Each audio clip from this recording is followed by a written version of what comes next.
राधे राधे। आप सभी का हमारे YouTube चैनल पर दिल से स्वागत है। आज हम सुनेंगे तिल संकष्टी चतुर्थी की कथा। इसे तिलकुटा चौथ, लंबोदर संकष्टी चतुर्थी, माघी चतुर्थी और तिल संकष्टी चतुर्थी जैसे कई नामों से जाना जाता है। आप सभी भक्तों को तिल संकष्टी गणेश चतुर्थी की ढेर सारी शुभकामनाएं। भगवान गणेश की कृपा से आपके जीवन में सभी प्रकार के सुख, समृद्धि और खुशियां हमेशा बनी रहे।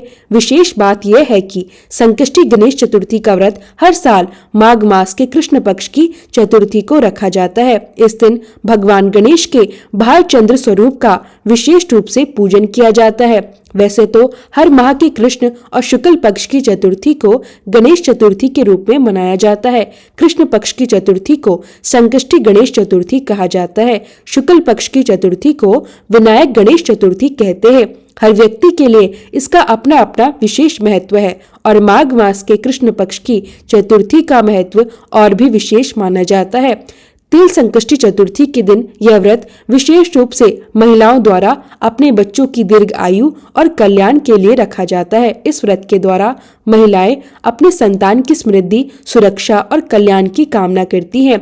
यह व्रत सभी प्रकार के पापों को नष्ट करने वाला और सुख समृद्धि देने वाला माना जाता है। इस दिन भक्तजन पूरा दिन निर्जला रहकर इस व्रत को रखते हैं। संध्या में जब चंद्रमा उदित होता है तभी भगवान भोले चंद्र गणेश का पूजन किया जाता है।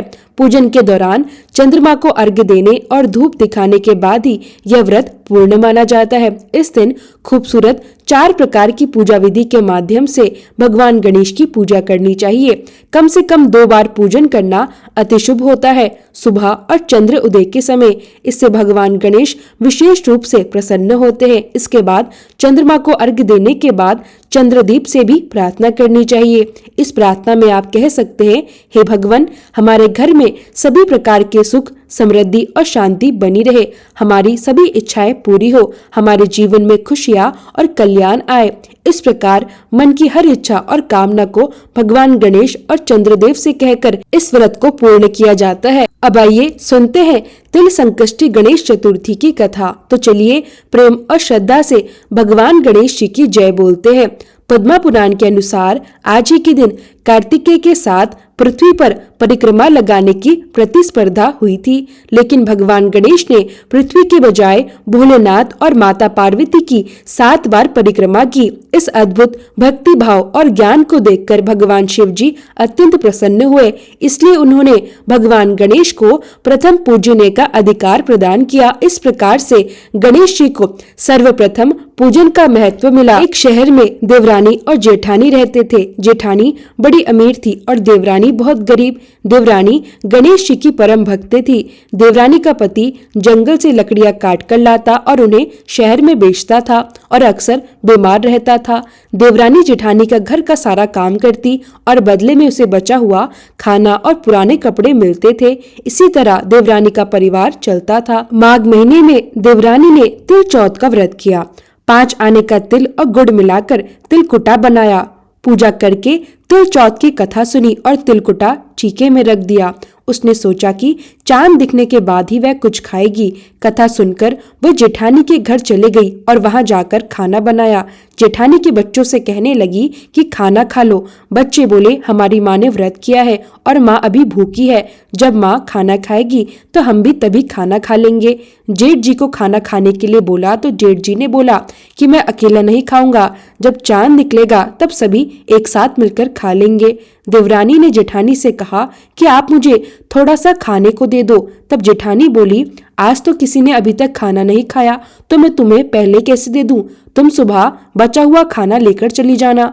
देवरानी के घर पर पति और बच्चे सब आस लगाए हुए बैठे थे कि आज तो त्योहार का दिन है, इसलिए आज कुछ पकवान खाने को मिल जाएंगे। लेकिन जब बच्चों को पता चला कि आज तो रोटी भी नहीं मिलेगी तो वे बहुत रोने लगे और वैसे ही सो गए। देवरानी के पति को बहुत गुस्सा आ गया। उन्होंने कहा, सारा दिन काम करके भी तुम रोटी नहीं ला सकती तो काम क्यों करती हो? गुस्से में आकर पति ने पत्नी को हाथ से मारा, फिर कपड़े धोने के धोवन से मारा। धोवन हाथ से छूट गया तो पाटे से मारा। बेचारी देवरानी ने गणेश जी को याद करते हुए रोते पीटते पानी पीकर वह सो गई। रात को गणेश जी देवरानी के सपने में आए और बोले, धोवने मारी पाटे मारी, सो रही है या जाग रही है? वह बोली, कुछ सो रही हूँ, कुछ जाग भी रही हूँ। गणेश जी बोले, भूख लगी है, कुछ खाने को दो। देवरानी बोली, मैं क्या दूं? मेरे घर में तो अन्न का एक दाना भी नहीं बचा। जेठानी बचा हुआ खाना देती थी, आज तो वो भी नहीं मिला। पूजा का बचा हुआ तिलकुटा चीके में रखा है, वहीं जाकर उसे खा लो। तिलकुटा खाने के बाद गणेश जी बोले, धोवने मारी पाटे मारी, निमटाई लगी है, कहाँ निपटाऊं? देवरानी बोली, जहाँ आपकी इच्छा हो वही निपटा लो। फिर गणेश जी बच्चों की तरह बोलने लगे, अब कहाँ पहुंचूं? नींद में मग्न अब देवरानी को बहुत गुस्सा आ गया और बोलने लगी कि कब से तंग किए जा रहे हो? फिर बोलने लगी, मेरे सर पर पोंछ लो। और कहाँ पोंछोगे? सुबह जब देवरानी उठी तो आश्चर्यचकित रह गई। उसने देखा कि पूरा घर हीरे और हार जवाहरात से चमक रहा था। सिर पर जहाँ विनायक जी पहुंच कर गए थे वहाँ हीरे का टीका बिंदी जगमगा रही थी। उस दिन देवरानी अपनी जेठानी के घर काम करने नहीं गई। बड़ी देर तक जेठानी ने इंतजार किया और बच्चों को देवरानी को बुलाने के लिए उसके घर भेज दिया। जेठानी ने सोचा, मैंने कल उसे बचा हुआ खाना नहीं दिया, इसलिए आज नहीं आई। बच्चे देवरानी के घर पहुंचे और बोले, चाची चलो, आपको हमारी माँ बुला रही है, घर का काम सब वैसा ही पड़ा है। देवरानी बोली, अब उसकी कोई जरूरत नहीं, घर में सब भरपूर है। गणेश जी के आशीर्वाद से बच्चों ने घर जाकर अपनी माँ को बताया कि चाची का पूरा घर हीरे मोतियों से जगमगा रहा है। जेठानी दौड़ती हुई देवरानी के पास आई और पूछा, यह सब कैसे हुआ? देवरानी ने पूरी बात जेठानी को बता दी। घर पहुंचकर जेठानी ने अपने पति से कहा, आप मुझे धोबने और पाटे से मारो। पति बोले, भली मानस, मैंने कभी तुम पर हाथ नहीं उठाया, मैं भला तुम्हें कैसे मार सकता हूँ? जेठानी नहीं मानी और जिद करने लगी। मजबूरन पति को उसे मारना ही पड़ा। उसके बाद उसने ढेर सारा घी डालकर चूरमा बनाया और चीखे में रखकर सो गई। रात को विनायक जी सपने में आए और बोले, भूख लगी है, क्या है खाने को? देवरानी ने कहा, गणेश जी महाराज, आपने देवरानी के वहां तो सूखा तिलकुटा खाया था, मैंने तो आपके लिए झड़ते हुए घी का चूरमा बनाया है और चीखे में रखा हुआ है, साथ में फल और मेवे भी रखे हैं, आपको जो अच्छा लगे वो खा लो। बाल स्वरूप गणेश जी बोले, अब निपटाने कहाँ है? जेठानी बोली, देवरानी के वहां तो टूटी फूटी झोपड़ी थी, मेरे वहां तो कंचन के महल है, जहां चाहो वहां निपट लो। गणेश जी बोले, अब पोछू कहाँ? जेठानी ने कहा, मेरे ललाट पर बड़ी सी बिंदी लगाकर पोछ लो। धन की भूखी जेठानी सुबह जल्दी उठ गई। सोचा कि घर हीरे जवाहरात से भर चुका होगा, पर देखा तो पूरे घर में गंदगी और बदबू फैली हुई थी। उसके सिर पर बहुत गंदगी लगी हुई थी और तेज बदबू भी आ रही थी।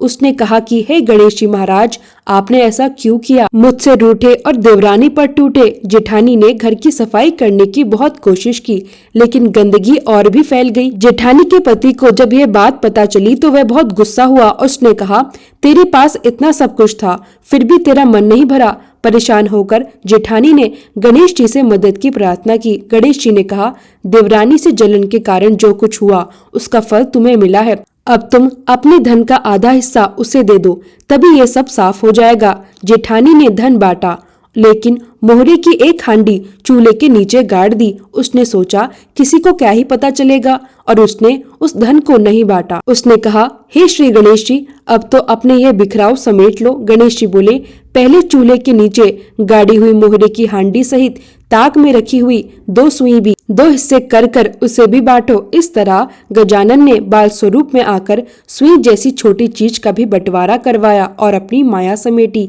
हे गणेश जी, जैसे आपने देवरानी पर कृपा की, वैसी सबको अपनी कृपा बनाए रखना। जेठानी जी को सजा दी, वैसी सजा किसी को न देना। कहानी कहने, सुनने वाले और हुंकारा भरने वाले सभी पर अपनी कृपा दृष्टि बनाए रखना। जो भी सच्ची श्रद्धा और नियम के साथ माघ मास के कृष्ण पक्ष में गणेश जी और चंद्रदेव का पूजन करते हैं, कथा सुनते हैं, वे सभी सुख और समृद्धि प्राप्त करते हैं। तो उम्मीद है आपको यह कथा पसंद आई होगी। लाइक करना ना भूलें।